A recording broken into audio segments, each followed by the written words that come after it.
A big hello to you all and thanks for joining us.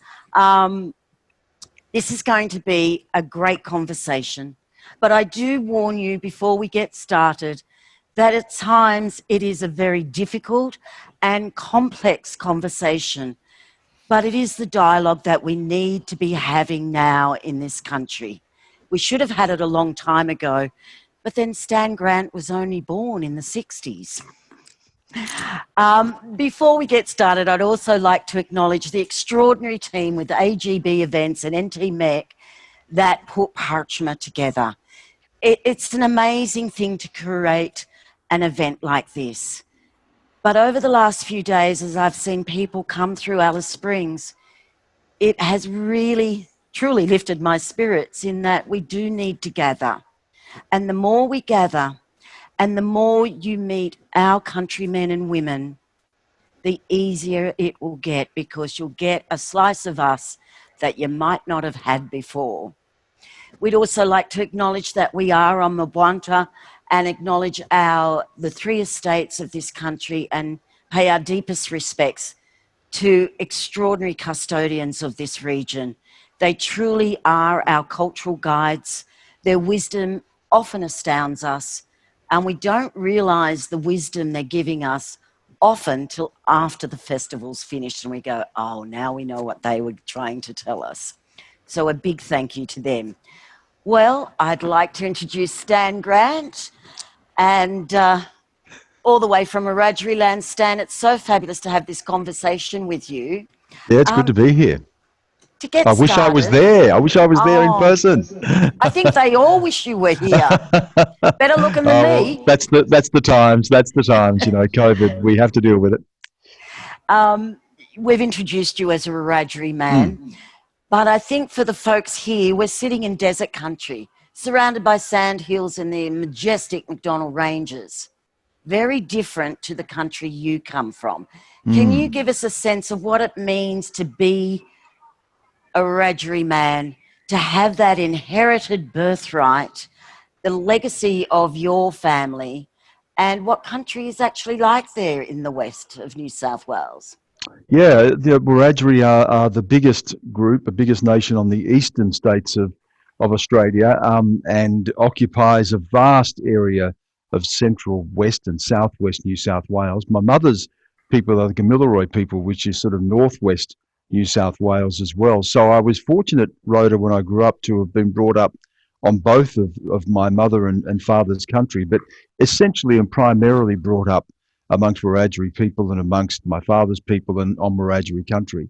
You know, and for me, Rhoda, it's the only place in the world, I think, that I can ever really truly call home. There's a sense that whenever I go there, that I breathe more deeply, I sleep more peacefully. Everything feels alive. You walk outside at night and you see the stars. You go down to the river and you dive into the water. You walk on the earth and you feel the sense that this is not just it's not just a place to call home. It's a place to belong. And of course, to have that sense that this is not just a place for me, but it is a place of my ancestors, that thousands of years of history are there, and that I can walk on this earth and know that my family has always been there. You know, I've lived in many different parts of the world and I've loved every bit of it, but there is no place that speaks to my soul like my own country. You know, and my kids have grown up all around the world, and you know, we lived in Europe and Middle East and in Asia. But whenever we would come back to Australia, we'd land in Sydney and then we would drive back out to where mum and dad are. And I always wanted to drive because I wanted my kids to have a sense of the country opening up to them. And when you drive from Sydney out to the sort of southwest, central west of New South Wales, and we go out past Yass up towards Wagga and then across to where my mum and dad are, there is a noticeable change in the landscape. You come to a different part of the country and the terrain changes. The hills look different. The valleys are different. The rivers are different. And it is, you can feel that change. You can sense the shifting landscape and how that speaks to us. So I really wanted my kids to have an understanding of that country and what it means to travel on that country and to move from one country to another and feel that change and feel that land welcoming you and feel as if you are back home among your ancestors. And I know that that's going to stay with them for the rest of their lives. Yeah, it's getting that real sense of the tangible and the intangible of how we're connected. Mm, And I think back to that book you wrote, Tears of Strangers, mm, and there really was that sense of belonging. But mm. indeed, you were actually, in a way, really coming to terms in a very truthful way about your identity, Yeah, yeah. because it wasn't all smooth sailing. And I'm sure you uncovered quite a number of family, what shall we call it, family trauma, family Mm, issues. And what was it? That was 2014. mm. Come back to Australia. What was it about that time that you felt you needed to write a book like that? Well, it coincided with many things. And one, I'd been away from Australia for a long time, and that experience of living away from your own country um, is one that sort of challenges you in so many ways. You know, it asks a lot of questions of you. Who are you? Where do you belong in the world? You know, the changes that I went through in that period. You know, and I was covering wars in Iraq and Afghanistan, terrorism throughout Asia. I was living in China. I was experiencing the world often at its worst and at its most brutal. And then coming back to my own country and also coming to terms with the history of my own country. You know, when I was a boy growing up, I grew up amongst my own people. I grew up in the safety of that community. It wasn't even an understanding that we were Aboriginal or Wiradjuri. We just were people, and the people we happened to be were Wiradjuri people. It was only when we moved out of that and we moved into places where there were predominantly white people or moving overseas that you're confronted with this conflict about who you are, because other people bring their judgment to it. And there is this overwhelming sense, particularly amongst Indigenous people in Australia, that we have to somehow make ourselves visible to other Australians who don't know about us. They don't know who we are. They don't know about our culture. And so that those sort of challenges I'd always wrestled with, you know, the comfort and security of home and being amongst my own people, but then also that desire that I had to live in a bigger world as well, and how to carry those things with me and how to reconcile those things. So when I came back to Australia, it was at the height of the Adam Goodes booing and all of that ugliness of our history, all of that racism that we know still exists in our country was laid bare. And I was wrestling with all of my own history, my family's history, all of that trauma, the trauma of having reported conflict all around the world, and then confronted with the ugliness and the darkness of my own country's history. And through all of that, we have to find a way to breathe. We have to find a way to live. We have to find a way to keep our sanity, while also just struggling to make sense of all of this. You know, with that book, you're absolutely right. You know, the trauma is something that we really need to discuss, because I don't think people realise the layering of the varying types of trauma. And you were incredibly honest talking about alcoholism and violence Mm, in families and your family, mm, and how that occurred and how you coped with it. But it reminded me when I was reading that, and I went back through it over the last few days, and I'm reminded of when you came back and you were talking to us about, you went to cover a story on the mm, Taliban in a little village in Afghanistan. You came across a school, mm. and it was one of the most tragic images I think any human being would have to witness. And I can't imagine just that visibility of that trauma that you saw, and how you Mm. Yeah, had to have another armor to cope with it. yeah, it's a really good observation, because so much of my reporting overseas was about trauma, and in this case, it was about death. And you know, you walk into places, and they are places of death, mass death, um, just horrific numbers of people and children dead, and I so much of that reporting was in its own way reinforcing my own trauma, my own family's history. You know, when I reported in Afghanistan or Iraq or Pakistan or, you know, wherever I was seeing people who were grappling with conflict. I saw people who were grappling with the loss of certainty, often the loss of their own homes, their loss of their land. They too had experienced colonization and empire. And they, you know, I saw myself in them. So their trauma became my trauma. But at the same time, I was carrying the inherited grief and trauma that we all carry from our own history. So you're right, it was layer upon layer of trauma, layer upon layer of armor that we have to put on just to be able to deal with these things every day. And I have to say, Rhoda, I was always attracted to those stories as well. Something in me drew me to those places. You know, I could have spent my time reporting in Washington or London and, you know, places I've spent a lot of time, but I wanted to be in places that were heavy with history. I wanted to be in places where I could look into the eyes of these people and I could see the eyes of my own family. I needed to go out into the world to understand myself and my own history. And all of those things played out. And ultimately, you know, I have to say, ultimately, it took a huge toll on me, an enormous toll. You know, I had to struggle with post-traumatic stress disorder. You know, you have to think that for 10 years of my life, I was living in places where I could have been killed at any moment, living in places where life was cheap, walking through bombed out marketplaces where the blood was so thick on the ground that I could taste it in the back of my mouth. You know, going to bed, not wondering whether we would be invaded or whether, you know, someone would break in or taken hostage or, you know, every time we went out, there was the risk that we wouldn't come back. And those things wore down on me. Lack of sleep, hypervigilance, all of the things that you experience when you're in extreme circumstances. And all of that played out in me. And I think that probably was a cathartic thing too that led me to writing about it, because it was only in the writing of these things that you can put them somewhere. You can try to make sense of it.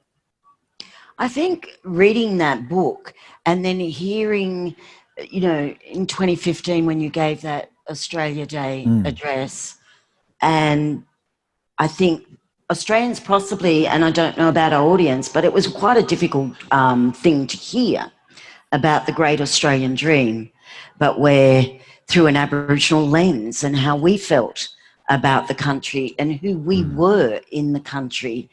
And I know I had friends listening to it going, whoa, whereas what you were saying and the points that you were touching on have been conversations we've been having in our families for generation after generation.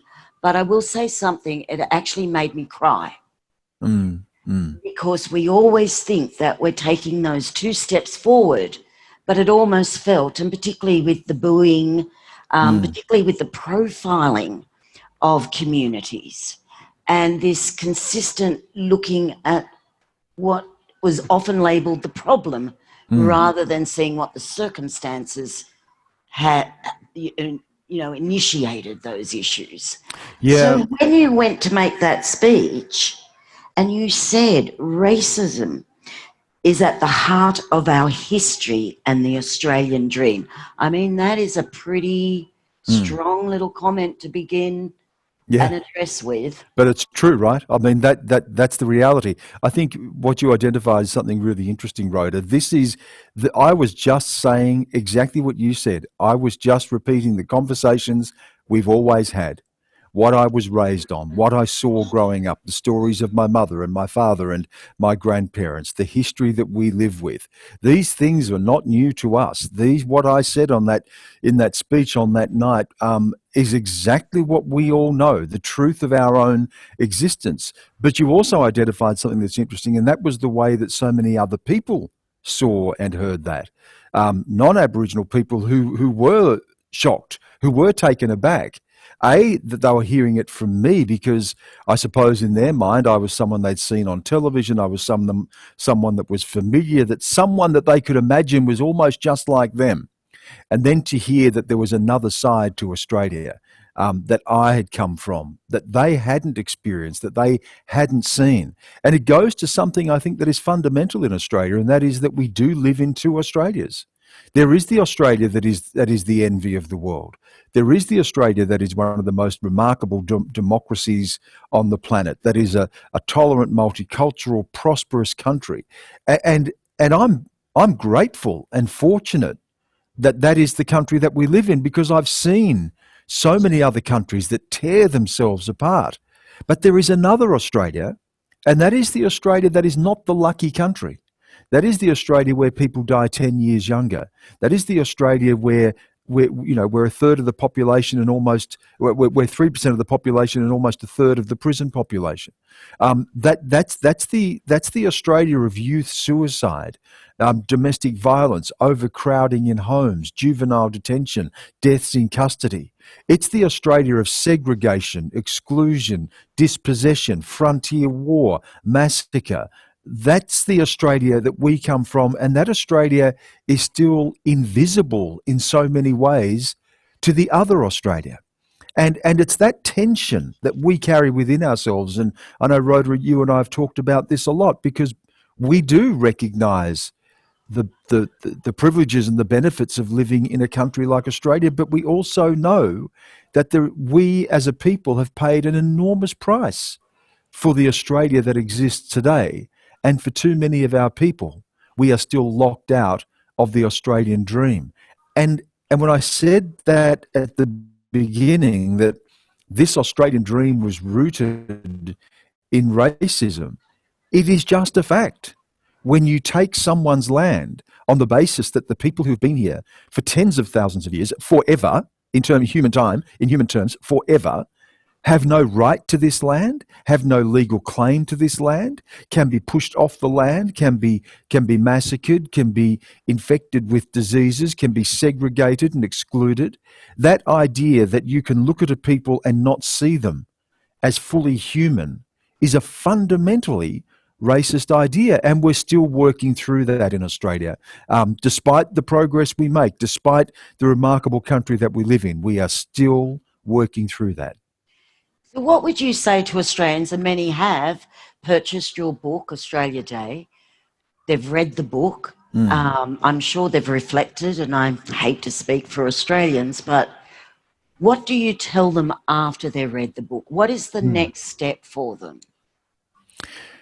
I think it's to do what we do here, Rhoda, to have these conversations, to think about these things, to talk about these things, to make these things matter.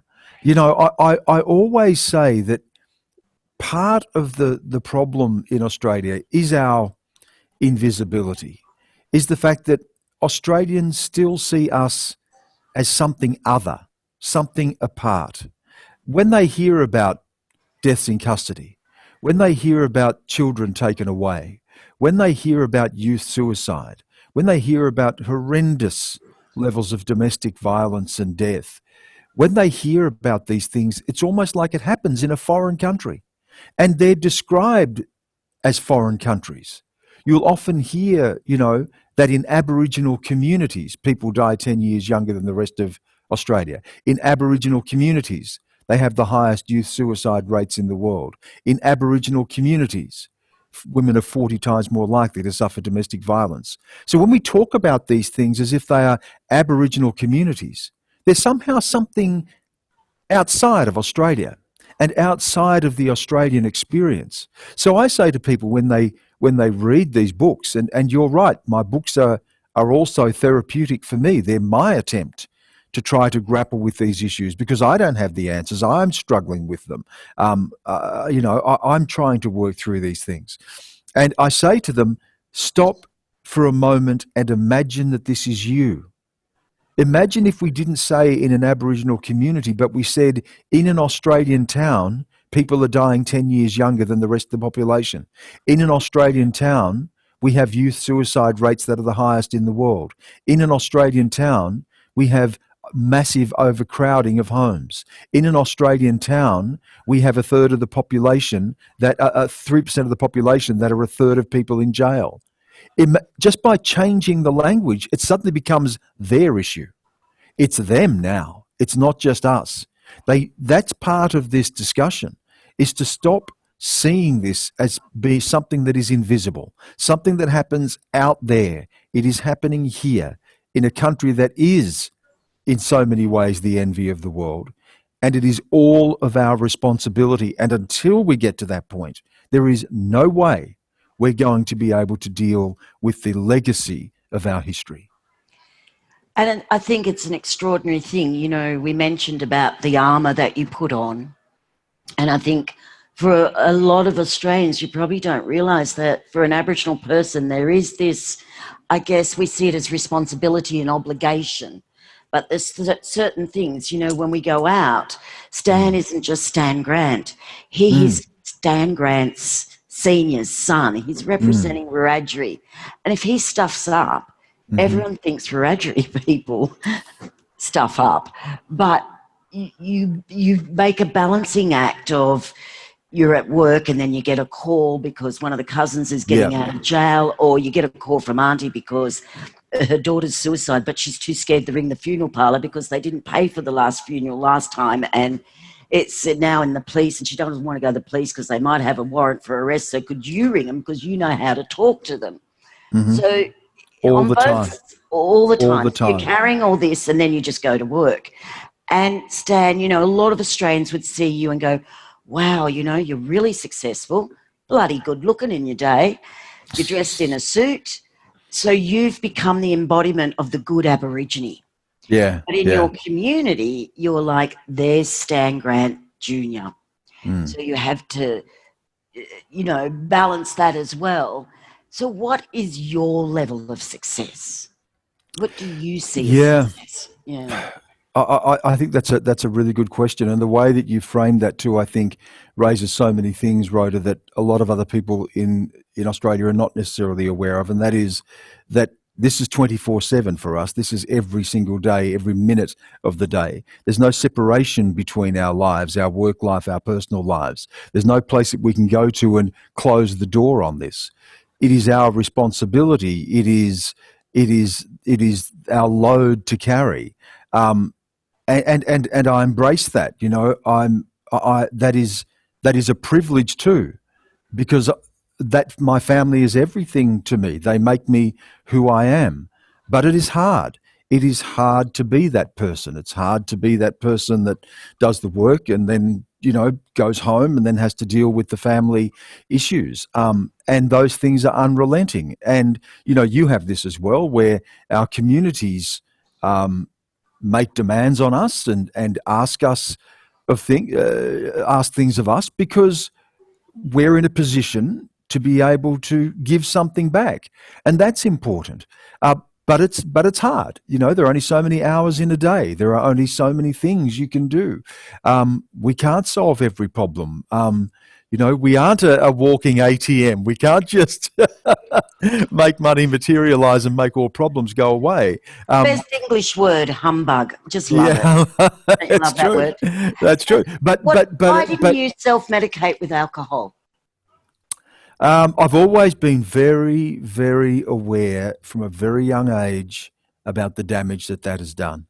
And I've seen that firsthand. I saw it in my own family. I've seen the destruction that brings, and I would never do that. I wouldn't, you know, I owe too much to my family. I see it as a mark of honor. I won't allow white people to see me that way. I have to be stronger than that, and I would never go down that path. But you know, there are some times that you do feel like just closing the door. You do feel like just shutting the world out for a while, because it's hard to live with these things and to carry the load that we carry. But I'm also really aware that I have privileges that other people don't have. And while it's a burden, imagine how much harder it is for people who have not been as lucky as you and I have, Rhoda, to have had the opportunities that we've had, to be able to give back. People for whom life is not just about choices, it is about life and death. It is about whether you survive the day. So, look, I'm fully aware of my responsibilities, and I have to honour my family and their memory and our history, and I have to embrace all of that because that's what's asked of us. And Stan, I always talk about our inherited birthright and legacy because it is something to be so incredibly proud of when you can Mm. say you belong to the oldest living adapting race on the planet. And now we're seeing this shift in our planet. We saw the BLM movement across the world and people starting to look and talk about diversity and social justice. And we often are plagued in this country by us as the problem. Mm. And as we both always mention, that, the situation of incarceration and suicide and unemployment and poverty and so forth. But I also get amazed that we have scientists, we have Yeah. doctors, we have dentists, we have pilots, we have virtually every industry. We are now seeing our young people Mm. work in those industries. So there is that, I guess there is a great future. But Yeah. this current dialogue we're seeing, if only it had occurred, I wonder if it would have been different and you might not have to have had made a film like The Australian Dream. Imagine if this BLM movement, which has woken up the world, had occurred a decade ago Yeah. with the voice that we now have through social media. Yeah, I wonder about that, and I think there is every age has its voice, every age has its moment. I mean, your father, of course, was incredibly prominent in the civil rights movement, both here and in the United States. The I know that my family people were incredibly influenced by the Southern Christian Leadership Conference in America that gave birth to Martin Luther King Jr. and Ralph Abernathy and Jesse Jackson. The Black Panther movement of the late 60s into the 1970s inspired the Tent Embassy movement in Australia, and a lot of what was seen then as this new wave of black activism. And now we have Black Lives Matter, and each generation throws up a new voice, a new way of challenging that society. And we're fortunate to have been able to bring our voices to it in this time. I just worry that this moment will pass and we'll have to revisit this in another 20 or 30 years.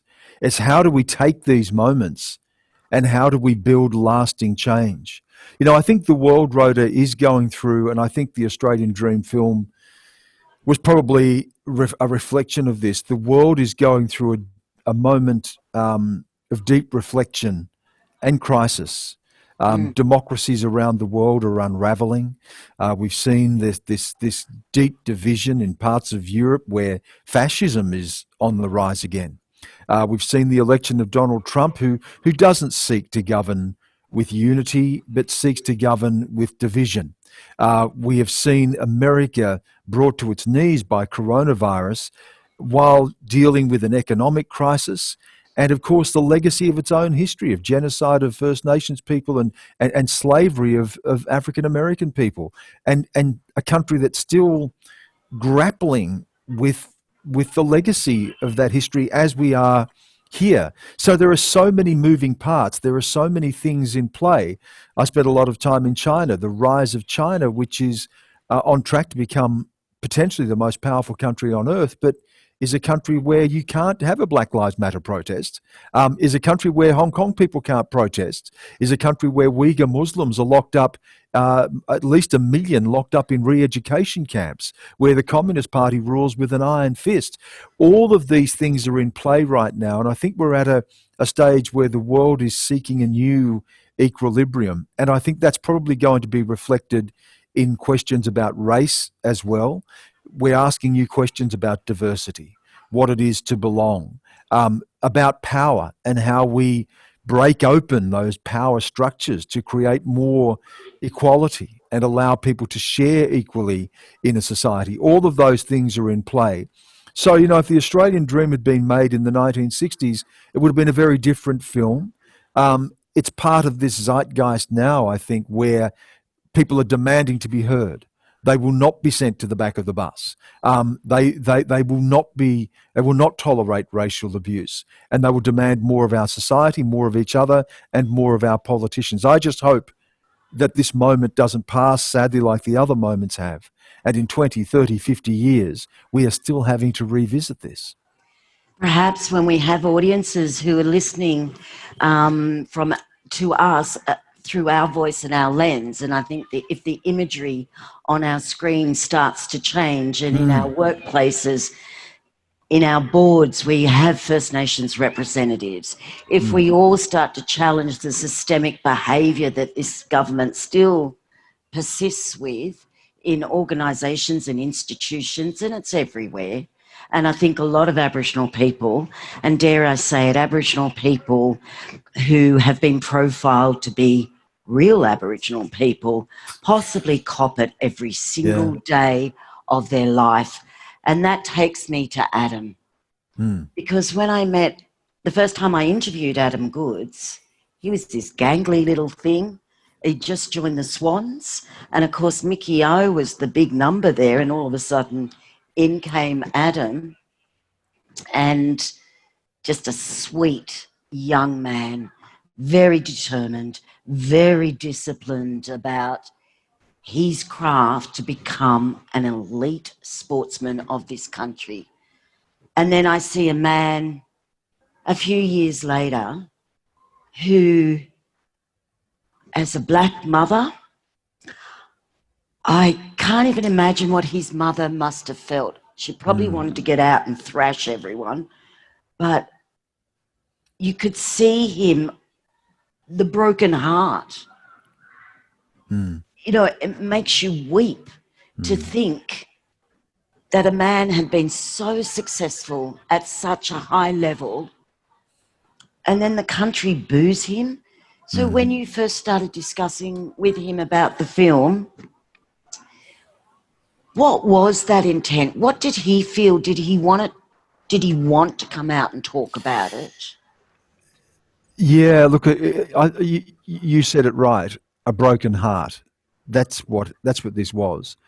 It's, in a way, it's easy to be angry, and we all experience anger. We're all angry about injustice and what's happened in our country. But I think actually, when I look at our people, when I look at my family, when I look at myself, when I look at Adam, it's a broken heart. That's what it is. It's sadness even more than anger. And I feel it in the country. I feel it in our land. I feel there is a sadness for what's happened here, and a sadness that we still can't tell the truth of what's happened here. And when it came to telling this story, I think that what Adam sought to gain from it was, yes, it was a way of being able to release a lot of that in his life, to be able to speak these things to people that he trusted, to myself and to the other filmmakers. But it was also to say, this is not just about Adam. This is about his mother. This is about our ancestors. This is about our history. This is about the Aboriginal players who are going to come after Adam. It's about all of us. It's about the young kid at school who's being bullied or taunted because of his or her race. It's about all of us. And in calling the film The Australian Dream, it worked on many levels. There was irony, the Australian dream that's not really the Australian dream. There is the Australian nightmare.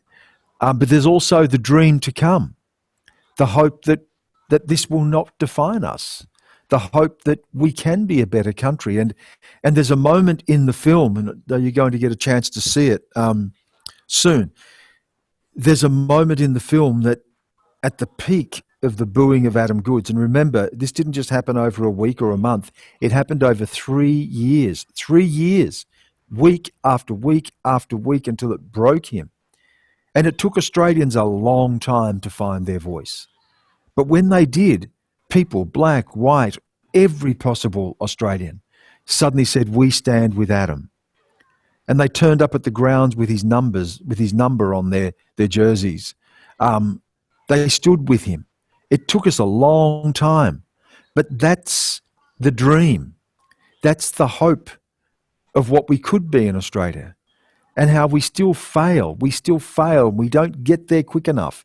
And we're reluctant, and we're scared, and we don't want to know about our history, and we wish it would all just go away. But here in Adam was one person who embodied all of that story and still offers up something to hold on to, some hope to hold on to.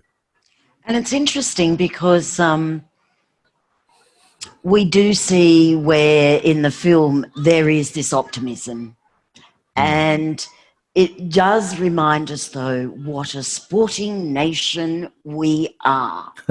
And I think how it's wonderful to be screening it actually during Parrtjima, because literally 20 years ago, a young girl, Cookie Allengy girl, ran 400 metres and won gold. And she was our Kathy. She wasn't that Aboriginal runner Kathy. No. She was our Kathy's going to win gold. And the nation came together. And during the Olympics, as you will remember, Stan, there was this incredible beauty in Sydney where everyone, from the taxi drivers to the cleaners, everyone was united on that night when she was going for gold. 2 weeks after the Olympics finished, Yeah, we were right back where to it started. normal. Yeah, but it does give you a moment. I think sport can do that in a way that no other part of society can. In a sense, it's that moment when you can stand as one, and it doesn't matter what background you're from, or what you do for a job, or it's that you can share in that moment. I was there. In the stands that night, and I remember the really conflicting emotions. I was 120,000 people in the stands that night, and yet I felt in many ways really alone, because there are 120,000 Australians, and I didn't feel like I was an Australian, because I knew that there was so much history between me and Australia. And there was so much invested in Kathy, as if in one race she could obliterate 200 years of our history. We could wash it all away. And I knew that for so many Australians, they had so much riding on that. It was almost like they wanted that race to wash away the stain of that history. And I was sitting there and I thought, but I don't want to let that go, because that is me. That is who I am. And then when she won the race and she ran with the two flags, the Australian flag and the Aboriginal flag. And I felt like that was me. That was us. We were out there on that track. She was running for us, Australians, all of us, no matter who we were. And it was only in that moment, and only Kathy could do that, and only sport could do that I could stand there and say, these are my people. Even for that moment, even if 2 weeks later we were right back to where we started from. There and then I could say, I feel like I'm Australian. And maybe they felt like in some way that they were us too, Rhoda, that they felt closer to us in that moment. And we just need to hold on to those moments and have more of them. Oh, well, I think we're having those moments here at Parrtjima, I have to Yeah, say. good. It's pretty spectacular. I don't know if you can see the audience, Stan, No, but it is a real mix, and it's just so wonderful that so many people actually want to come and hear your voice. And we are so thankful to have you with us to talk about some of those very difficult conversations. And just to finish up, because in a short while we're going to screen your amazing film, Australian Dream, you often ask the question in all your writings, there's books like Talking to My Country, and you say, who are we? Yeah. If I was to ask you that now, particularly with COVID, particularly with Australians being more aware that the truth-telling has to occur, and it has to occur from our perspective, what would you say? Who are we now? You know what? That's a really good question, Rhoda, and you're right. It is the one fundamental question that I go back to over and over and over again. I've asked it in Afghanistan, I've asked it in China, I've asked it in Iraq, I've asked it in London and Washington and Moscow and wherever I've been. Because no matter where you go in the world, people are people. People are people. What unites us is greater than what divides us. What do people want? They want to live in peace. They want a better life for their children. They want security. They want to go to sleep at night knowing that they'll wake up tomorrow morning to a better day. That's what we want. And yet there is so much that comes between us. And I think one of the things that I've really wrestled with, and it's something I'd like to leave everyone with tonight, is to rethink this idea of identity. You know, we all have many identities. We have our work, we have our family, we have our cultural, racial, ethnic backgrounds, the football teams that we support, the music that we like, the food we like to eat, you know, where we like to go to for holiday, which suburb we live in, who our neighbours are. All of these things are a part of who we are, and they create layers to our identity, our identities. One of the things that really concerns me in the world is when you reduce identity to one thing. When it is, I am a Christian, or I am a Muslim, or I am a Hindu, or I am black, or I am white, and that defines you. No matter where I've been in the world, Rhoda, where I've seen violence in the world, where Sunni versus Shia, Israeli versus Palestinian, Hindu versus Muslim, Pakistani versus Indian, North Korean versus South Korean, Sunni versus Shia, Catholic versus Protestant, blood feuds that are formed around identity that is based around some sense of an historical grievance. It turns toxic in our world. And I've begun to use other words, to look for words, and you use this right at the start: belonging. Where you are tonight is about belonging. It's about sharing stories. It's about looking out onto those people and seeing people from different backgrounds who can sit there tonight and share in an experience and say that right now, at this moment, they belong. When I was in the stands watching Kathy run and she ran with the two flags, I felt a sense of belonging. When I go back to Wiradjuri country, I belong there. My father has taught Wiradjuri language to a new generation of black and white kids because he said, if you live on this land, this language is your language. Belonging is more powerful than identity, something that we can share, something that we can move beyond the chains of our history.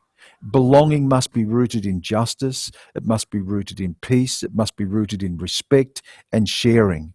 And we must get away from this toxic idea that you can reduce someone to one thing and forever bind them to the chains of their history and turn those things into toxic warfare. It's tearing our world apart, and we need to find a new way of describing who we are. Great words to end this conversation on, Stan. Thank you so much. Stan Grant, can we please thank you, Rhoda, for joining us at Parrtjima. You've certainly lifted my spirits. And before you go, I just want to say as well, just a respect to our MC there tonight, what a great friend of mine, Sammy Butcher, is. Probably the greatest guitarist in Australia. I've played with him a few times. We've been friends for such a long time. And, you know, it's always a joy whenever I see him. And to see a little bit of Sammy here with us tonight has been a real joy for me. It's just fantastic. Thank you, Stan Grant. And thank you to our audience. I appreciate it so much that we are all part of this gathering at Parrtjima